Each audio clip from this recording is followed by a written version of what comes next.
Hey y'all, and good now, whenever and wherever this finds you. Well, tonight I have a video that I can't wait to share with you. It's all about the falling price of solar energy, and it has to do with my big goal to have energy independence by 2030.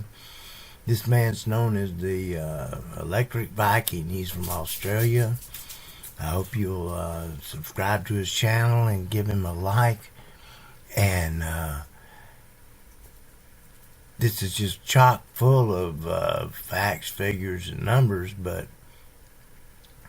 you might even have to watch it a couple of times to really find out exactly what he's saying. But he's talking about 2022 was a big year for solar, and 2023 is going to be even bigger. So let's watch and enjoy. The solar power sector's increasing cost effectiveness against traditional power sources like coal and gas is critical to its growth potential. Between 2010 and 2021, the global weighted levelized cost of electricity for utility-scale PV projects fell by 88%, but it's falling much further now. In fact, solar panel prices are predicted to fall by more than 50% in the next 6 months alone. 2022 was an amazing year for global solar additions. Solar installed in 2022 was 270 gigawatts worldwide. But 2023 is going to be an entirely different story. And the biggest reason is cost. The cost of solar panels in 2023 will decrease by probably around 30%. Hello my friends, and welcome to the channel. This is great news. Great to see you as well. Welcome to 2023. What a year it's going to be. This is just incredible here. I love seeing all these reports every month showing the incredible increases of solar capacity installed worldwide. But what I love even more than that is when we find out that the cost of solar has just gone down drastically. But the three biggest solar companies in the world are about to bring the price of solar energy down even further. And the great news about this is, with declining costs of solar, we see absolutely enormous increases in output. Bloomberg NEF analyst Jenny Chase says the world installed 270 gigawatts of new solar capacity in 2022, with annual installations expected to hit more than 315 gigawatts in 2023. But I personally think that's wrong. This is why. A huge backlog of solar PV has been delivered to Europe to try and combat Europe's dependence on Russian oil and gas. Those panels will be installed through the first few months of this year. But in addition to that, solar panels will be cheaper this year. Therefore, the demand for renewable energy will continue to skyrocket, encouraged by an increase in energy costs from obviously oil and gas, from fossil fuels, and by events such as the war in Ukraine. Now, the main manufacturers of solar panels, the three biggest in the world, have said that in 2023, there will be a big cost in the drop of photovoltaic solar panels, thanks to a dramatic drop in the prices of materials such as silicon. In fact, that decrease in materials is more than 30%. Now, over the first part of the last year, the cost for solar panels actually increased. The material cost, the raw materials cost. Therefore, solar panels didn't go down in price. But in December of last year, the price of silicon, the key raw material for solar panels, began to fall. And it fell big time. It has done so with much more force than expected. And in addition to this, the biggest solar panel companies in the world, they are fighting right now for market share and willing to do pretty much anything to get it. Now, the consequence of this decrease in the cost of raw materials, such as dense microcrystalline materials, have gone from $45,000 per ton in October of last year, falling to only $25,000 per ton over the last month. That's a decrease in raw material cost of 42.5%. That's massive. In January, the price of polysilicon, a mixture of lower quality silicon from different sources, fell below $22,000 per ton. That's a drop of 50% from the previous month. Basically, in other words, this means the cost to make a solar panel for the raw materials has declined by an average of 46% over the last 1 month alone.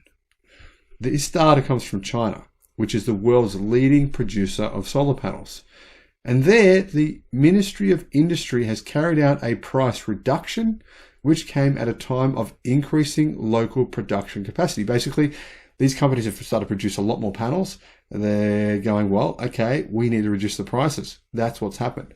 Now, according to the China Photovoltaic Industry Association, in 2022, China's polysilicon production was around 811,000 tons, a year-on-year increase of 66%. So two factors have helped bring down costs. Massive increase in production of 65.5% increase in production, and also the enormous decline in raw materials costs.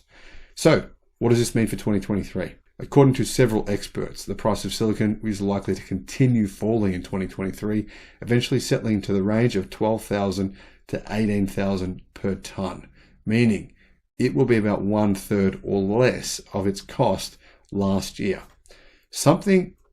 This will have a direct impact on the cost of solar panels.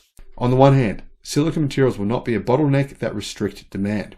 And the first impact of lower costs is often an actual increase in production. In other words, we're going to see production continue to skyrocket and prices continue to come down. Lower production costs will inevitably boost demand in the industry, right? Meaning we will see a huge increase in solar panel installations in 2023 versus 2022. These lower prices of raw materials are already affecting the industry, says latest car news. Last week, an executive from China's photovoltaic company told a Bloomberg reporter that companies in the upper and middle reaches of the industrial supply chain have started to massively reduce their prices by 30%, in some cases even more. Rumors in the Chinese media indicate that many solar panel producers have already started ramping up production and are expecting a rapid increase in demand from February due to these lower costs. This means China's PV industry could break new records in 2023, with it expected to exceed 100 gigawatts of new capacity, surpassing the previous 2022 record of 80 gigawatts. It's more than likely we'll see about a 25 to 30% increase in solar installations in 2023 versus 2022. And this will change the game. All of these cost reductions in solar panels mean the cost of coal just becomes more and more economically unviable. The other big question here, will these prices be felt outside of China? Well, obviously, right? All the companies producing panels are competing against these Chinese companies. They have to compete on price. They have no choice. The reason being, Chinese manufacturers have up to 80% of solar panel production capacity worldwide. In other words, it's not a very big percentage of solar panels that are actually made outside of China. And those that are making them outside of China have really no choice but to reduce their prices to compete as well. Over the past month, the price of solar panels has fallen from 50 cents per watt to 23 cents per watt, down 54%. Industry experts say the price in Europe will drop to between 22 and 17 cents per watt from the second quarter of 2023. That would mean a decline in cost of solar panels at the cell level of around 70% versus 2022. Now, I don't know if that's true, but if it is, boy, oh boy, 2023 is going to be a huge problem. Why do I say problem? Think about it. What's going to happen to oil and gas as a result? If we really see solar panel costs decline by, say, even 50%, well, that's a game changer. That is the final chess move from the renewable energy industry, and this will be the killer to fossil fuels. Make no mistake, my friends, this is the end of the fossil fuel era. It is officially over. If we actually see a 50% or maybe 70% decline in the cost of solar panels this year, and it looks like we will, then the fossil fuel era is officially dead in the water. Coal plants will basically go bankrupt within a very short space of time. Remember, key to this thesis, key to what is going on here, is what is going on in the battery market. You need to actually consider this, right? Sodium-ion batteries, in conjunction with lithium-ion phosphate batteries, will decline in price by 20 to 40% this year. This means we are going to see the cost to actually build out a solar farm and then to build up the necessary battery storage for that solar farm to be able to take advantage of all that excess solar energy you can create during the day. The cost could come down by literally 40% in total. What does this mean? It means that really all of these coal-powered fossil fuel plants operating worldwide right now will simply be economically unviable when compared with the renewable energy option. Now, it's worth also considering the fact that wind energy has come down drastically in price over the last few years. And wind energy is being deployed worldwide in 2023 at a historic rate. Now, experts say that the solar power sector is forecast to account for 52% of power capacity growth globally between 2022 and 2032, with its share in global power generation to increase from 3% today to more than 12%.